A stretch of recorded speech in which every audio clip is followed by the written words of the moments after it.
We've been a leader in banking for more than 100 years. You'll find us here, at home, on your phone, and everywhere you go. Renaissance Bank. Understanding you. Member FDIC. Equal housing lender.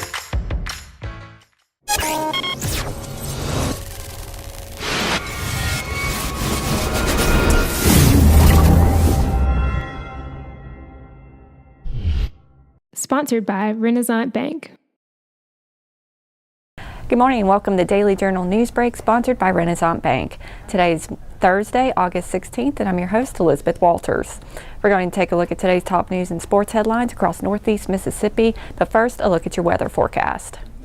Today we'll have cloudy skies with a high of 93, and tonight's low will be around 74. And over the next 3 days, on Friday, we'll have a 50% chance of thunderstorms with a high of 89 and a low of 72.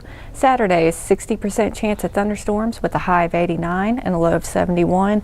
And on Sunday, we'll also have a 60% chance of thunderstorms with a high of 90 and a low of 72. Now let's take a look at today's top headlines. A January crash now has a Lee County woman suing Tupelo Police for up to $500,000. Donna Brooks filed a lawsuit in Lee County Circuit Court late last month naming the city of Tupelo unnamed Tupelo Police Department officers, Bart Franks, who was the driver running from police, and State Farm Insurance as defendants. The accident happened in late January when Tupelo Police spotted a 2005 Chevrolet Silverado pickup that was reported stolen. An attempt to stop the truck on North Gloucester eventually led to Franks hitting Brooks in the 1990 U.S. Postal Service mail truck she was driving.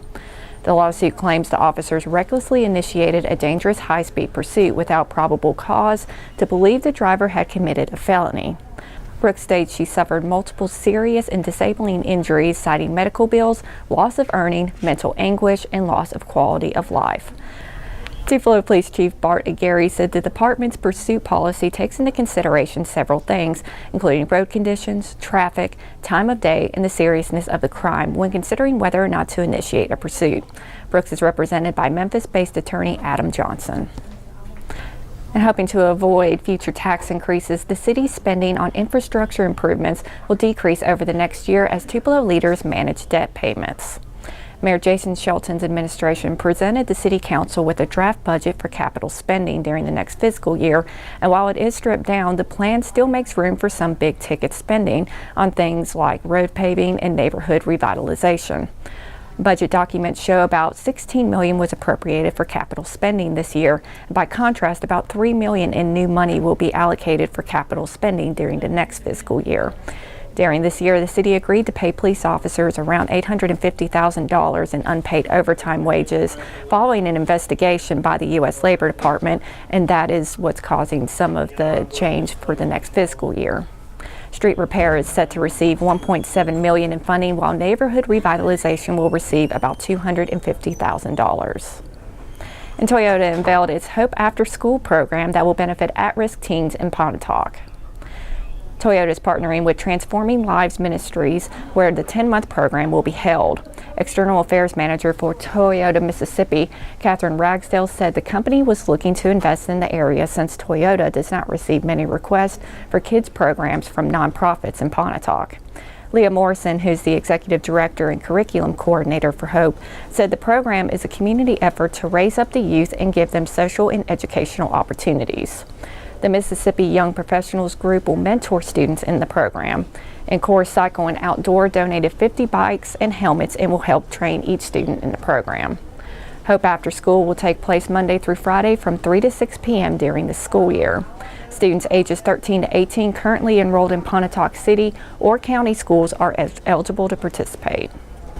And in sports, 6 games involving 10 area high school football teams will take place tonight to kick off the football season. TCPS will open at Myrtle, and Eagles head coach Sean Holliday said the most important reason to play on Thursday is to get his kids the exposure he believes they deserve. Holliday said, quote, "It gives you a chance to spotlight your program, especially the smaller schools, because a lot of our smaller schools aren't going to make the front page on Friday nights." Bradlock and Dalton Middleton will have a breakdown of some of our area's biggest games for Week 1 and our DJ Preps High School Football Preview Show. You can watch that later today on our Facebook page and online at djournal.com. And that does it for Newsbreak on this Thursday. Don't forget that this show is just one of the many online offerings courtesy of the Daily Journal that gets you news off the page and on the go. Each story discussed on Newsbreak can be found in your Daily Journal or online at djournal.com, where you can also find a new episode of Newsbreak each weekday morning. Thanks for joining us. I'm Elizabeth Walters. Have a great afternoon.